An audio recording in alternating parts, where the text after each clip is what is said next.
¿Por qué el malestar social? Ahí está el de Caputo, Carlos, ¿no? Sí, Esto el lo índice de publicó precio recién. consumidor nacional registró una variación del 1,9 en agosto, ubicándose por debajo del 2 mensual por cuarto mes consecutivo. Por primera vez desde noviembre del 2017 se registraron 4 meses consecutivos de inflación por debajo del 2% mensual. Es un dato muy importante. Después dice, la inflación núcleo fue del 2%, mientras los bienes y servicios estacionales y regulados tuvieron una variación de una caída del 0,8 y una suba del 2,7 respectivamente. La variación para la canasta básica alimentaria y para la canasta básica total relevantes para los cálculos en las líneas de indigencia y pobreza fue del 1% mensual. Claro, bueno, acá yo decía, en el desagregado es interesante, porque uno dice, bueno, había una demanda ciudadana de bajar la inflación, sí, se está cumpliendo parcialmente, claro, pero en las urnas la gente también manifestó el malestar por la situación económica. Y de hecho, hoy veía en el programa del Pelado Trebuch, Abigail Oliverio hablaba con la gente, conversaba, y la verdad que sobre la mesa siempre aparecía el tema económico. O sea, nadie decía, yo voté de determinada manera o no, porque el gordo no me gusta, o porque... Es la economía. Entonces uno ve que la inflación está a la baja, pero sin embargo el bolsillo aprieta. De hecho, cuando vos ves 2,7 en regulados o en transporte, claro, vos ahí entendés, porque entonces para una familia que tiene una carga importante del peso, o para un comerciante sobre los servicios, ¿no? Bueno, sobre el transporte para un empleado de un comercio o de una empresa o de una industria, y empezás a entender por qué no alcanza, porque las paritarias de ningún modo llegan a ese 2,7 que te da el transporte o que te da los servicios que te aumentan. Está con nosotros Ernesto Acuña, kiosquero, y además representa la Unión de Kiosqueros de la República Argentina, y también está con nosotros Sergio Angiuli, que es ferretero y es presidente además de la Cámara de Ferreterías y Afines. Yo quería conocer, a partir de lo que ustedes nos pueden contar, cómo está la calle realmente, ¿no? ¿Cómo está la situación? Bien, la situación está grave. Comparto totalmente lo que dijiste. Yo los escucho en estos días hablando de cambios de gabinete, si es Lululemon, si es pareja. La realidad es que cuando la gente no entra al kiosco, no hay posibilidad de ganar una elección. Cuando la gente no entra a un gobierno, a un comercio, es porque no tiene plata. Entonces, siento que se le está buscando razones en donde no las hay. Cuando en el bolsillo no hay plata, la gente no entra, el comerciante está preocupado, viene de hace meses esto. Y bueno, nada, le pedimos un poquito al gobierno, un poquito más de sensibilidad, un poquito más de diálogo, y que entre todos podamos sacar esto adelante, ¿no? ¿Y cuánto bajaron las ventas? ¿Cómo lo vas midiendo, digamos? Mira, yo sí le consulto a un colega sí, que está en Recoleta, un buen barrio de Belgrano, me dice que no le bajó la venta, que la venta sigue igual. Ajá. Cuando le consultás, yo estoy en Villa Urquiza, es un barrio de clase media, Villa Urquiza, el corredor central, Caballito, Flores, nos bajó un 30, un 40% menos con respecto a 2 años en cantidad de unidades. Ah, mira. Si vos te vas de Rivadavia, que lo vengo diciendo, hacia el sur, ahí los colegas te dicen no se vendió nada. En el conurbano nos venían diciendo lo mismo, no se vende nada. En los kioscos no se vende nada, estamos tratando de mantenernos, estar abiertos. Cerraron 16.000 kioscos en un año, la mayoría son en esas zonas, ¿no? Conurbano.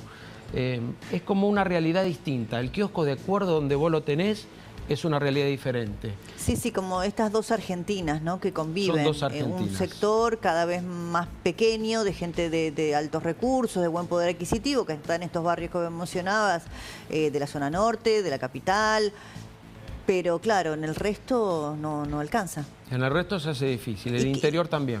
Claro, y la gente, por ejemplo, cuando no entra, o cuando entra al kiosco y antes compraba X cantidad y ahora compra menos, ¿qué dice? O sea, ¿qué? Bueno, otra de las cosas que yo veo es que la gente está mal, está triste. El ánimo de la gente está bajo. Entran buscando lo que pueden comprar, se adaptan. Los cigarrillos, por ejemplo, 9 de 10 son los económicos. Las marcas más importantes de cigarrillos, Mazalín particulares y va, tuvieron que hacer variedad de cigarrillos más baratos. 9 de 10 cigarrillos de los que vendemos son esos. Yo en el kiosco vendo las promociones. 26 años tengo de kiosquero, más o menos las pasé todas. Sé que si no hago promociones no vendo. El 90% de lo que vendo son promociones. Hay cosas que dejé de traer, chocolates grandes, cosas más costosas dejé de traerlas, adapto el negocio a la realidad. Claro. Y la gente lo que te dice es qué me alcanza para comprar. Claro, tengo tanto, no, Tengo no dame tanto. eso, tengo tanto. En el caso del ferretero, yo, perdón, desde mi absoluta ignorancia, pienso cuando hay crisis deben vender más porque vos tenés que arreglar todo, no podés comprarte nada nuevo, pero no sé, no tengo idea. Claro, a ver, nosotros vendemos productos que son esenciales y lamentablemente la gente los deja de lado. Y son productos que a veces hasta ponen en riesgo la vida misma de la persona que los tiene que comprar. Hablemos de productos eléctricos, hablemos de una impermeabilización de un techo, ¿no? Que si lo vamos dejando pasar en el tiempo, después eso puede causar un daño mayor. Y la gente, lamentablemente, viene, pregunta el precio, espera alguna promoción con tarjetas, que las hay muy poco, y la mayoría de las veces no los adquiere, no los compra. Claro. Relevamos todo el país, estamos atados a todas las economías regionales, y por supuesto que eso también nos afecta, es decir, vendemos menos y tenemos más gastos. Y no claro, estamos viendo los gastos recuperar. fijos, ¿no? Los servicios. Bueno, vamos a sumar a la conversación a nuestro compañero Francisco Jueguen, que está en la redacción de La Nación. Siempre te leemos y muchas veces mencionamos tus notas, Francisco, porque hay algunos datos que nos ayudan a entender esto del poder adquisitivo, la comparativa quizá con otros momentos de la Argentina, muy malos para muchos. De hecho, perdió Alberto Fernández, ganó Javier Milei. No obstante, el bolsillo sigue apretando, ¿no? ¿Qué tal, Débora? ¿Cómo andas? estás? Buenas tardes. ¿Cómo ves vos? Acá vamos a conocer el indicador de inflación, 1,9, el gobierno celebra, sin embargo, a la hora de ir a votar, la gente dijo, a mí el bolsillo me sigue apretando. Bueno, efectivamente, quizás ya la baja de la inflación se empezó a convertir en una especie de derecho adquirido, ¿no? Por parte de la gente, teniendo en consideración la baja acelerada que tuvo la inflación desde diciembre de 2023 a la actualidad con este 1,9%, que es un buen dato para el gobierno, es el cuarto mes consecutivo, digamos, de inflación por abajo del 2%, ayudado en este caso por lo que son los precios estacionales que le dieron una mano al gobierno, tuvieron una deflación del 0,8% y sí vimos una pequeña aceleración en lo que se llama la inflación núcleo, que pasó del 1,5% del mes pasado al 2%, esto probablemente por haber sido un mes de altísima volatilidad. Acordate que la última semana de julio, la primera de agosto, tuvimos algún movimiento con el tipo de cambio en el marco, digamos, de la previa electoral y también de algunos reveses que había sufrido el gobierno en el Congreso con algunos proyectos que modificaban el equilibrio fiscal del gobierno, ¿no? Sí, si no me equivoco era tu nota a la que hicimos referencia cuando conocimos el indicador de inflación anterior, que vos tenías un título que era algo así como el dólar subió 12% en el mes y la inflación fue, y dabas el número, como que no había habido un pasaje a la inflación del tipo de cambio, del alza del tipo de cambio. 1,9. Claro, y esperábamos que eso quizá impacte en el mes que seguía, que es este que acabamos de conocer. Sigue sin suceder, a pesar de que ahora ha habido un salto cambiario mayor. ¿Por qué? A ver, te diría, hay dos motivos que si uno habla con analistas son claros. Uno tiene que ver con lo que tiene que ver con la demanda, ¿no? Con el consumo masivo, con la demanda de los privados. No se ha recuperado todavía del todo, por lo tanto, a muchos digamos, actores del sector privado les está costando trasladar los aumentos que pudo haber tenido el dólar a los precios. Eso por un lado. Y después hay una apertura comercial que también presiona sobre la rentabilidad de las empresas, ¿no? Digo, al haber más importado y al haber más oferta, digamos, es más difícil ese traslado a precio. El gobierno te va a decir por el lado de la convalidación monetaria que lo que hubo fue que sacaron muchos pesos, digamos, de la economía y eso no convalidó un traslado a precio porque justamente, bueno, esa falta de pesos hacía que fuera imposible, digamos, que efectivamente subieran los precios, no subiera la inflación y se trasladara, digamos, este movimiento cambiario a los precios en las góndolas. Claro, después, respecto a la narrativa, es interesante, vos publicabas esta reunión que tenía el ministro de Economía con empresarios, creo que eran empresarios del seguro, en Correcto. donde le dijo que la alternativa era el comunismo, un poco, qué sé yo, un poco anacrónica, ¿no? El fantasma que agita Caputo, pero en cualquier caso dijo eso. Bueno, eso es lo que a nosotros nos comentaron ayer algunos de las empresas que estuvieron así con Caputo. Dijo varias cosas en esa reunión. Te diría que una tuvo que ver que el gobierno se sintió de alguna manera confiado con cómo se había manejado el dólar después de lo que fue la derrota electoral del oficialismo en las elecciones de la provincia de Buenos Aires. Digo, cómo se había manejado este primer lunes y el martes también dentro de las bandas de flotación sin intervención del Banco Central. O sea, se habían sentido conformes a pesar de que el dólar subió unos 50 pesos y eso sí puede llegar a trasladarse en este mes, en el dato de septiembre que vamos a conocer el 14 de octubre en la previa electoral, a la inflación. Y después sí, marcó, bueno, yo creo que tiene que ver un poco también con el enojo y con esta sensación de las expectativas que se abren hacia adelante, ¿no? Si el gobierno quiere, o si el sector privado en realidad quiere tener reformas estructurales, quiere tener una baja inflación, no quiere tener cepo, quiere tener una economía más pro mercado, digamos, tiene que apostar en las urnas, por lo menos en octubre y también en 2027, a este gobierno y no al que asoma después del domingo, que es la posibilidad de que la propuesta presidencial de la oposición esté encarnada por Axel Kicillof. Ahora, más allá de esto, ¿no? De decir, bueno, no queremos ir hacia ese lado, ¿no? De la historia. ¿Hizo alguna consideración o hay algo dando vueltas en el equipo económico de precisiones, más allá de que el lunes el presidente va a hablar en cadena el tema presupuesto, respecto de todos los temas que están dando vueltas, tasa de interés, bueno, todo lo que hace a la gestión económica que impacta en lo cotidiano de las empresas, de las pymes, de los bancos, del crédito de las familias? Bueno, mirá, en 2 días bajó 1000 puntos básicos la tasa de interés, que pasó del 45 al 35, digamos. Ahí hay una intervención de parte del gobierno, a veces de manera indirecta, pero eso me parece se tomó nota en cuanto a la necesidad de que empiece a bajar lo que es el costo del dinero, porque obviamente estaban muy complicadas con adelantos, con préstamos muy de corto plazo, con el aumento de la mora, y había algunas situaciones que empezaban a complicar lo que tiene que ver con el nivel de actividad y también a futuro lo que podía ser el superávit financiero. Me parece que eso es, a ver, muy de a poquito. No te diría una marcha atrás, pero sí una toma en consideración de que la actividad económica se estaba ahogando, ¿no? Y que el último pico de actividad económica lo vimos en febrero pasado. Y me parece que ahí sí se tomó nota. Después hay una ratificación del rumbo, lo dijo ayer Milei, claramente sí, después del apoyo del Fondo Monetario Internacional. A mí, si me preguntás, yo creo que todavía falta tener en consideración algún indicador más allá de la baja de la pobreza, de la baja de la inflación, de la mejora de los ingresos, que tiene que ver con el ingreso disponible, que es aquello que queda, ese puchito que te queda para consumo dentro del hogar después de pagar los gastos fijos. Y me parece que es un indicador clave que también muestra alguna frustración que se están sintiendo hoy por hoy en los hogares argentinos. Gracias, Francisco. Gracias por atendernos desde allí, desde la redacción de La Nación. Francisco Jueguen. Bueno, dio la clave, ese puchito, ese resto que te queda, que es el que motoriza el consumo, después de haber tenido tus ingresos y evaluar tus gastos. Parece que del puchito no queda nada. Sí, seguramente. El tema es, tenemos un índice de 2% que van dando todos los meses, 2, 1 y pico.